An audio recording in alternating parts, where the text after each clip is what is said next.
ذه قصيدة مدحية لذلك العالم النهري طود سامك مولاي الشيخ رضوان الله عالم بلو سينيتو أفاق ما أفا مفسر الألفا أدام الله حياته يا شيخ رضوانا يا نور القلوب هدى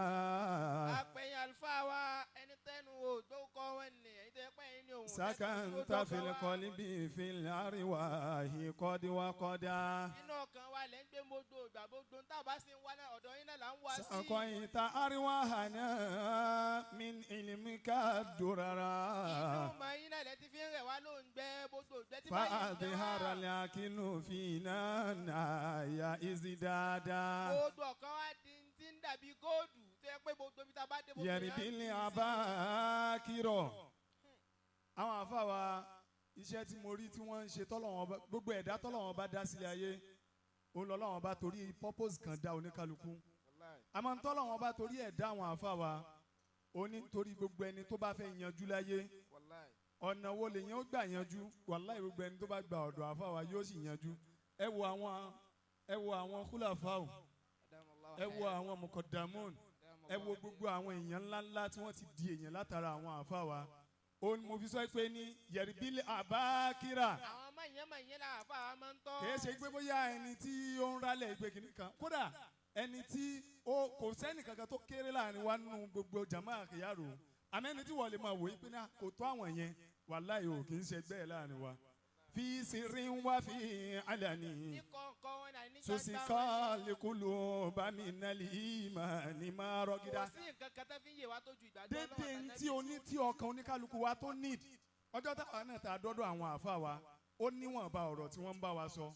nígbà tó tún yá ta dá wọn stage kan ọ̀rọ̀ yẹn ó tún ní level nígbà tá a tún dá wọn stage kan ọ̀rọ̀ yẹn tún ga sí báwọn àfa wa ṣe ń ṣe nìyẹn onímọ̀ fi sọ pé ní tòsíkà líkùlù bá mi náà lè imani ma rọgida nurọlẹ hakikọti fi àyìnlẹ kamutekidan. ìmọ̀lẹ̀ ọlọ́run àti tànàbì ní tàn ní bo dojú ní bo do ìgbà kò sí nǹkan kan táwa rí ń bẹ̀ tó jù bẹ́ẹ̀ lọ. tuhudili muri datori kọlahi insarọda. gbogbo ẹni tó bá fẹ́ ga láyé tó bá ti dọ́dọ̀ yín ó ti ó rere gíga rẹ̀ náà nìyẹn. ó wọ̀n ká tó rí àfa nílé ayé ń bi tá a bá dé yìí tó ṣe pé gbogbo nǹkan tó ń ṣe tó bá ń tọ́yàn sọ́nà báyìí ẹni yẹn gbógan fúnra rẹ̀ ó máa filẹ̀ ìgbójú ọ̀nà lòún wà bàbá ọlọ́mọṣẹ́ ìjà rí yẹn pẹ́ sà.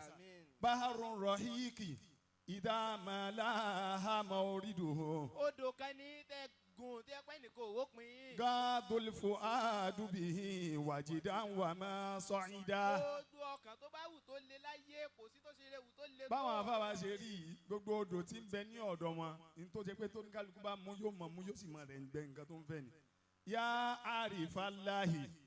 ya man fi kama arifata. àpèyẹ yín tẹ dọ́lọ́hún bá yín mọ̀ tọ́lọ́hún bá yín náà tún da yín mọ̀. tó yí nufo sayida ma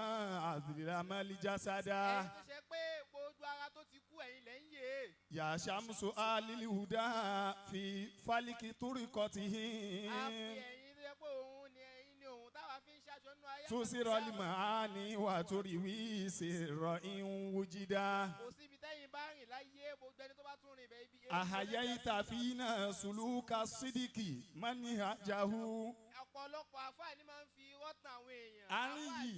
àárín yìí last 3 weeks wípé mo kọrin yìí last 3 weeks ló ọkọ wa ọjọ́ náà sì lélẹ̀ ẹyọ kan ẹsẹ̀ ẹyọ kan tó wà náà lélẹ̀ lọ́jọ́ náà mo ṣe nǹkan kan ni àwọn àfáà fi mí sábúlẹ̀ gbà pé ká máa ṣàṣàlátù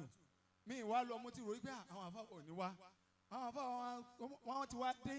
wọ́n ṣe wá dé wọ́n wá ní kí wọ́n pè mí pé ibo ni mo dé ní 11:30 lẹ́bi tó yẹ pé ó pẹ́ jù tó 10 mo ti wà lábúlé Ẹ̀gbá àwọn àfáà ni kí wọ́n béèrè pé ibo ni mo dé mo ní ànàkùnmùlà wọ́n ti mọ̀ nǹkan tó ń ṣẹlẹ̀ wọ́n á ní ṣe ó ní wá ni mo ní ànàkùnmùlà sà mo ní ìmọ̀ ipò máa rí báyìí ní sà wọ́n ní kò sí wàhálà bọ́ ṣe court phone yẹn mo wá pè títí àwọn àfáà wọ̀ gbé nígbà tó di ìrọ̀lẹ́ tí mo pè àwọn àfáà mo ní ànàkùnmùlà ẹ má bínú sà mo lánàá ní mi ì bínú nǹkan tó ṣe yẹn mi ì bínú ó ń dùn mí ni mo ní ànàkùnmùlà báwo ni mo ṣe fẹ́ bẹ́ẹ̀ ó dà ànàkùnmùlà yẹn má jẹ́ kó dùn yín sà ó mọ bó ṣe dùn mí tó ni níwọ̀ tó kéwú tó tún lọ léèwé tí ò wá sí ìwà ìwà wàfáwù ìwà déédéé tí ò wá sí lọ́wọ́ rẹ̀ mo ní àkọkùnrin ẹ̀ má bínú sáà wọ́n ní ó mọ bó ṣe dùn mí tó ní kódà mi ì jẹun látàárọ̀ ọlọ́mọṣẹ́ ti ara àwọn mọ̀lánà pé ká ànínàmá sogita amin wádìí lòun la amẹ́dá. Gbogbo olólùfẹ́ àwọn àfa ya Rabbi bariki lahu fi umri abada